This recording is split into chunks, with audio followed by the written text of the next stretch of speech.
اعوذ باللہ من الشیطان الرجیم بسم اللہ الرحمن الرحیم ما يود الذین کفروا من اہل الکتاب والمشرکین ان ينزل علیکم من خیر من ربکم۔ اہل کتاب میں سے جو کافر ہیں وہ اور مشرکین یہ نہیں چاہتے کہ تم پر کوئی خیر اتاری جائے تمہارے رب کی طرف سے۔ واللہ یختص برحمتہ من یشاء، اور اللہ تعالی اپنی رحمت کے ساتھ خاص کرتا ہے جسے چاہتا ہے۔ واللہ ذو الفضل العظیم، اور اللہ بڑے فضل والا ہے۔ اب یہاں سے ایک اور یہودی کی حرکت کے بارے میں بتایا کہ آپ علیہ السلام کے زمانے میں جو یہودی تھے، حضرت محمد عربی صلی اللہ علیہ وسلم نے ان کو دعوت دی، یا آپ علیہ السلام کے صحابہ کرام نے جب یہودیوں کو دعوت دی تو انہوں نے آگے سے کہا یقیناً ہم آپ کے اوپر ایمان لے آتے، یقیناً اگر ہم آپ کے اوپر ایمان لے آتے اگر آپ کا دین ہمارے دین سے اچھا ہوتا، اگر آپ کا دین ہمارے دین سے سچا ہوتا تو یقیناً ہم آپ کے اوپر ایمان لے آتے، کیونکہ ہم نے تورات و انجیل کے اندر یہ پڑھ چکے ہیں، لیکن آپ کا دین ہمارے دین سے اچھا نہیں ہے، اس لیے ہم آپ کے دین کے اوپر ایمان لے کر نہیں آ رہے۔ اب یہاں پہ یہودیوں نے اپنے دین کو دین محمدی صلی اللہ علیہ وسلم سے بہتر دین کہا، اپنے دین کو تو سب کچھ سمجھا اور علیہ السلام کے دین کو کہا کہ یہ تمہارا دین ہمارے دین سے بہتر نہیں ہے۔ تو اصل میں وہ چیز یہ تھی کہ یہودی یہ سمجھتے تھے، یہودی یہ کہتے تھے، ان کو جو دل کے اندر یہ حسد تھا، دل کے اندر جو یہ بغض تھا، جس کی وجہ سے ایمان نہیں لا رہے تھے یا جس کی وجہ سے مخالفت اور ضد اور عناد کے اوپر اترے ہوئے تھے، اصل چیز یہ تھی، وہ یہ کہتے تھے کہ آپ علیہ السلام کو حضرت اسحاق علیہ السلام کی اولاد میں سے ہونا چاہیے تھا، حضرت اسماعیل علیہ السلام کی اولاد میں سے کیوں ہیں؟ اس لیے وہ ایمان نہیں لاتے تھے، اس لیے وہ ہڈ ہرمی پہ اترے رہے، اس لیے وہ سازشوں کے سازشیں کرتے رہے۔ اس کے ساتھ ساتھ مشرکین کا بھی ذکر فرمایا، اور مشرکین کو بھی آپ علیہ السلام کا دین اور آپ علیہ السلام کا لایا ہوا پیغام اچھا نہیں لگتا تھا۔ وہ اس لیے اچھا نہیں لگتا تھا کیونکہ آپ علیہ السلام توحید کی دعوت دیتے تھے،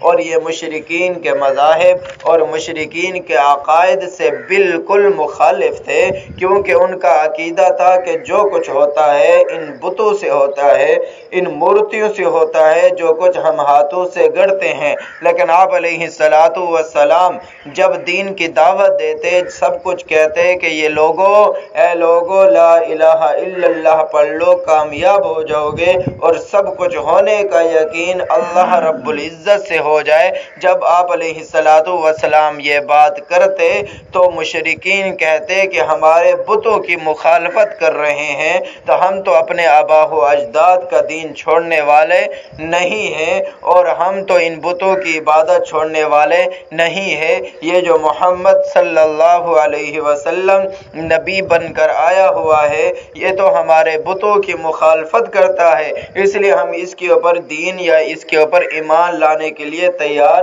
نہیں ہیں۔ تو اللہ رب العزت نے ان مشرکین کی بھی تردید فرمائی، ان یہودیوں کی بھی تردید فرمائی کہ جسے اللہ چاہے عزت دے دے، جسے اللہ چاہے جو کچھ دے دے۔ اب اللہ نے چاہا محمد عربی صلی اللہ علیہ وسلم کو نبوت سے سرفراز کر دیا، اللہ جسے چاہتا ہے اسے وہ دیتا ہے، جسے نہیں چاہتا اسے کچھ نہیں دیتا۔ ما یود الذین کفروا من اہل الکتاب، اہل کتاب عوام میں سے جو کافر ہیں، وللمشرکین، اور مشرکین، ان ينزل علیکم من خیر من ربکم، مشرکین یہ نہیں چاہتے کہ تم پر کوئی خیر اتاری جائے تمہارے رب کی طرف سے، اور مشرکین ہمہ وقت یہی کرتے رہتے تھے، یہی سوچتے رہتے تھے کہ خیر کی باتیں صرف محمد عربی صلی اللہ علیہ وسلم پر کیوں اتاری جاتی ہیں، کوئی اور نہیں ہے، یہ تو حضرت اسماعیل علیہ السلام کی اولاد میں سے ہے،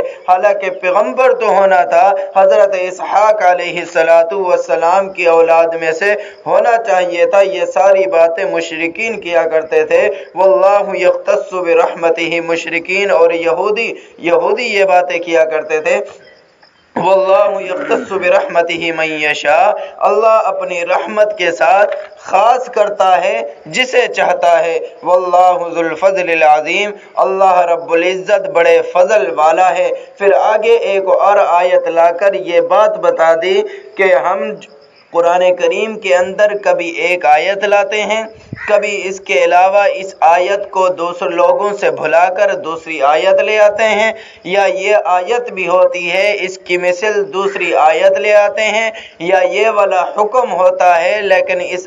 جس آیت سے یہ حکم صادر ہو رہا ہوتا ہے اس آیت کو منسوخ کر دیتے ہیں، یا آیت تو باقی رہتی ہے اس کے حکم کو منسوخ کر دیتے ہیں، یا تو آیت اور حکم دونوں کو منسوخ کر دیتے ہیں کہ ما ننسخ من آیت او ننسیہا نأتی بخیر منہا او مثلہا، ہم جو آیت منسوخ کرتے یا ہم اس کو بھلا دیتے ہیں تو ہم اس سے بہتر یا اس جیسی لے آتے ہیں۔ تو یہاں پہ بھی مشرکین اور یہودیوں کے جواب میں یہ آیت نازل ہوئی، کیونکہ اللہ رب العزت جب ایک آیت آسمان سے اتار دیتے اور جب وہ آیت اگر مناسب نہیں لگتی، یعنی کہ حکم کے اعتبار سے اس آیت سے زیادہ سخت حکم اتارنے کی وجہ سے، یا اس آیت سے زیادہ نرم حکم اتارنے کی وجہ سے، یا اس جیسا کوئی اور حکم اتارنے کی وجہ سے، موقع محل کے مطابق اللہ رب العزت جب یہ تبدیلی فرماتے، ایک آیت کی جگہ دوسری آیت، دوسری کی جگہ تیسری آیت، اسی طرح یا اس جیسی آیت اتارتے، تو مشرکین اور یہودی یہ باتیں کہتے تھے اگر یہ کلام، اگر یہ قرآن اللہ رب العزت کی طرف سے ہوتا تو پھر اس کے اندر تبدیلی کیوں آتی، اس کے اندر جو ہے نا منسوخیت والی بات کیوں آتی، تو ایک آیت منسوخ کیوں ہوتی، دوسری آیت کیوں لے آتے۔ لگتا ایسا ہے کہ محمد عربی صلی اللہ علیہ وسلم کی یہ اپنا کلام ہے، یہ ان کا اپنا گڑا ہوا افتراء بولتے ہیں، گڑے ہوئے کو نعوذ باللہ، وہ کہتے ہیں کہ یہ آپ علیہ السلام کا اپنا کلام ہے، اللہ رب العزت کا کلام نہیں ہے۔ اگر اللہ رب العزت کا کلام ہوتا تو اس کے اندر یہ منسوخیت والی بات کیوں ہوتی، کبھی ایک حکم آ جاتا ہے کبھی دوسرا آ جاتا ہے، تو پھر اللہ رب العزت نے ان کی بھی تردید کی، ما ننسخ، ہم جو آیت منسوخ کرتے ہیں، من آیت میں سے، او ننسیہا نأتی بخیر منہا، ہم اس کو بھلا دیتے ہیں تو ہم اس سے بہتر، او مثلہا، یا اس جیسی لے آتے ہیں۔ الم تعلم، کیا آپ کو معلوم نہیں، ان اللہ علی کل شیء قدیر، کہ اللہ تعالی ہر چیز پر قادر ہے۔ اب یہاں پر ایک بات سمجھنے کی ہے، منسوخ کی تین قسمیں ہیں۔ ایک قسم تو یہ ہے کہ اس آیت تو باقی رہے، آیت کا حکم منسوخ ہو جائے، جس طرح جو ہے نا عورت کی عدت 1 سال پوری تھی لیکن اس کی آیت تو جو ہے نا موجود ہے لیکن اس کا حکم منسوخ نہیں ہے، تو عورت کی عدت کم ہو گئی، 4 مہینے 10 دن ہو گئی۔ اسی طرح طلاق والی کی عدت 3 مہینے ہو گئی۔ جب یہ عدت کے اندر جو ہے نا منسوخیت والی بات آئی تو اس کے علاوہ ایک اور منسوخ کی قسم یہ ہے کہ آیت تو منسوخ ہو جائے لیکن اس کا حکم باقی رہے، جیسے الزانیۃ والزانی، جیسے سیبہ عورت ہو یا سیبہ یعنی کہ شادی شدہ عورت ہو، اس کو جو ہے نا جلا وطن کر دیا جائے گا، اس کو جو ہے نا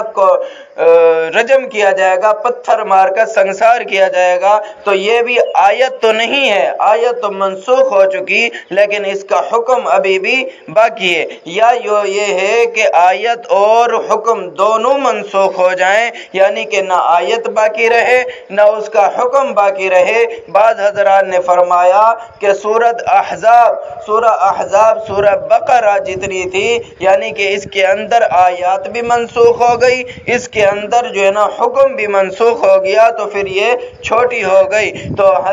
منسوخ کی صورت کیا ہوتی تھی؟ منسوخ کی صورت یہ ہوتی تھی یا تو اس آیت کی جگہ دوسری لے آتے یا اس سے سخت حکم لے آتے، اس لیے کہ کیونکہ سخت حکم ہوتا تو اس کے اندر سخت عمل بھی ہوتا، جب سخت عمل ہوتا تو ثواب بھی زیادہ ملتا، یا اس آیت کی جگہ کوئی نرم حکم آ جاتا کہ نرم حکم لوگوں کی آسانی کے لیے اس کے اندر آسانی ہو، یا پھر یہ بات تھی کہ اس حکم کے اندر ایسی تبدیلی لے آتے جو موقع محل کے مطابق ہوتی تھی۔ تو اب منسوخ کی صورت کیا ہوتی تھی؟ منسوخ کی صورت یہ ہوتی تھی یا تو بالکل ہی لوگوں کے ذہنوں سے، لوگوں کے دل و دماغوں سے بھلا دیتے تھے یا اتار دیتے تھے، یا آپ علیہ السلام یہ فرما دیتے تھے کہ یہ آیت اب منسوخ ہو چکی ہے، اس کی جگہ یہ والی آیت ہے، اس کی جگہ یہ والی آیت ہے۔ تو حضرات صحابہ کرام رضوان اللہ تعالی علیہم اجمعین میں سے ایک صحابی صبح تہجد کی نماز پڑھ رہے تھے، تو انہوں نے ایک سورت پڑھنا چاہا، سورہ فاتحہ پڑھی، اس کے بعد سورت شروع کرنا چاہا تو ان کی زبان پر نہیں آئی۔ وہ صبح اٹھے تو انہوں نے کہا میں مدنی کریم صلی اللہ علیہ وسلم کے دربار میں جاتا ہوں، یہ کیا معاملہ ہے، کیا ماجرا ہے، میرے دل پہ، میرے دماغ پہ اور میری زبان پہ یہ صورت کیوں نہیں آئی؟ وہاں پر گئے تو وہاں پہ پہلے بھی اکثر صحابہ کرام اسی کشمکش میں تھے کہ ہم بھی آپ علیہ السلام سے سوال کرتے ہیں، ہم نے فلاں صورت پڑھی تو ہماری زبان پر نہیں آئی، ہم نے فلاں آیت پڑھی تو ہماری زبان پر نہیں آئی۔ جب نے سب اکٹھے ہو کر آپ علیہ السلام سے سوال کیا، آپ علیہ السلام کے سامنے یہ بات رکھی تو آپ علیہ السلام تھوڑے مسکرائے اور فرمایا اے میرے صحابہ، اے میرے جانثارو، اے میرے وفادارو، اے میرے حبدارو، اس آیت کو اللہ رب العزت نے رات کو منسوخ کر دیا ہے، اس لیے تمہارے دلوں اور دماغوں سے بھی ہی یہ آیت اتار دی گئی ہے، تمہارے دلوں اور دماغوں سے بھی یہ آیت ختم ہو چکی ہے۔ آپ یہ